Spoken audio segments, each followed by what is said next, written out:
TTD chairman పదవికి BR Naidu రాజీనామా చేసే వరకు పోరాటం ఆగదని వైఎస్ఆర్సీపీ నేత మజ్జి శ్రీనివాసరావు హెచ్చరించారు. భీమిలిలో వైఎస్ఆర్ కాంగ్రెస్ పార్టీ ఆధ్వర్యంలో టీటీడీ చైర్మన్ బీఆర్ నాయుడు రాజీనామా డిమాండ్ చేస్తూ నిరసనలు మిన్నంటాయి. చెప్పిన మాటల మీద మీకు దమ్ము ధైర్యం ఉంటే మీరు దానికి నేరుగా సమాధానం చెప్పండి. ఈ రాజధాని అమరావతిలో రాజధానిలో మీరు సుమారుగా ఇప్పటి వరకు ఒక్క ప్లాట్ కూడా రైతులకు ఇవ్వలేదు. ఇప్పటికి వచ్చి మీరు లక్షల కోట్ల రూపాయలు అప్పులు చేస్తారు, వేల కోట్ల రూపాయలు అప్పులు చేస్తారు, అవినీతి కార్యక్రమాలు చేస్తారు వారు చెప్తున్నారు. కాదని మీరు ధైర్యంగా చెప్పండి. లేదు మేము చెప్పి ఇచ్చిన హామీల ప్రకారం మేము ఆ కార్యక్రమాలు చేశామని చెప్పండి. మేము రైతులు ఫ్లాట్లు ఇచ్చామని చెప్పండి. మీ ప్రభుత్వం ఏర్పడి 2 సంవత్సరాలు అయింది. ఈ 2 సంవత్సరాల కాలంగా మీరు అప్పులు చేశారు. మీ తయాదులకో మీకు కావాల్సిన వ్యక్తులకో టెండర్ పిలిపించుకున్నారు. మీరు భారీ ఎత్తున అవినీతి జరుపుతున్నారు. అంతేగాని మీరు ఎక్కడా కూడా అభివృద్ధి అనేది కనపడకుండా చేస్తూ వాళ్ళ ప్రజల దృష్టి మరల్చడానికి మీరు అక్కడ ఏదో జరుగుతుందన్న భావన కలిగిస్తున్నారు.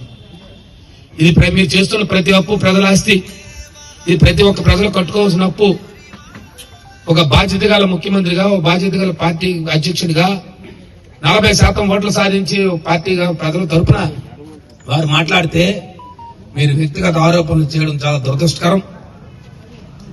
ఈ ప్రాంతంలో అభివృద్ధి చెందిందంటే, ఈ విశాఖపట్నం ప్రాంతంలో కానీ భీముల నియోజకవర్గంలో అభివృద్ధి జరిగింది అంటే ఆనాడు జగన్మోహన్ రెడ్డి గారి నాయకత్వంలోనో లేదా ఆనాడు కించేశ్వర రాజశేఖర రెడ్డి గారి నాయకత్వంలో జరిగిందే తప్ప ఈ ప్రాంతానికి తెలుగుదేశం పార్టీ ప్రాతినిధ్యం వస్తున్న చంద్రబాబు నాయుడు నాయకత్వంలో ఏనాడు కూడా అభివృద్ధి జరగలేదు.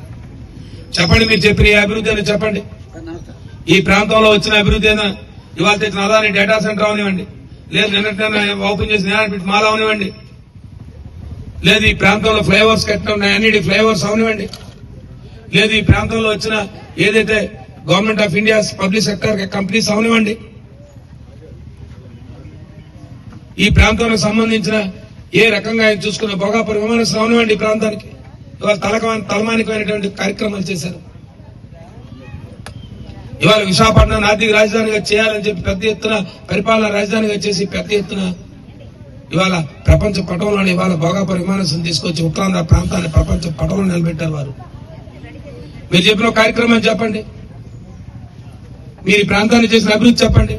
కేవలం ఈ ప్రాంతంలో ఏవైతే ప్రభుత్వ ఆస్తి అయినటువంటి భూముల్ని మీరు రూపాయలకో 10 రూపాయలకో రూపాయలకో మీరు కావాల్సిన దాయాదులకి ఈ ప్రాంతంలో ఉన్న భూముల్ని మీరు ఇష్టారాజ్యంగా మీరు కట్టబెడుతున్నారే తప్ప ఈ ప్రాంతానికి జరిగిన అభివృద్ధి చెప్పండి.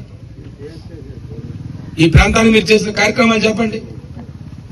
మీకు మా వార్తలు నచ్చినట్లయితే మా ఛానల్ ని సబ్స్క్రైబ్ చేయండి, లైక్ చేయండి, కామెంట్ చేయండి. మరిన్ని వార్తల కోసం R9 టీవీ ఛానల్ ని చూస్తూ ఉండండి.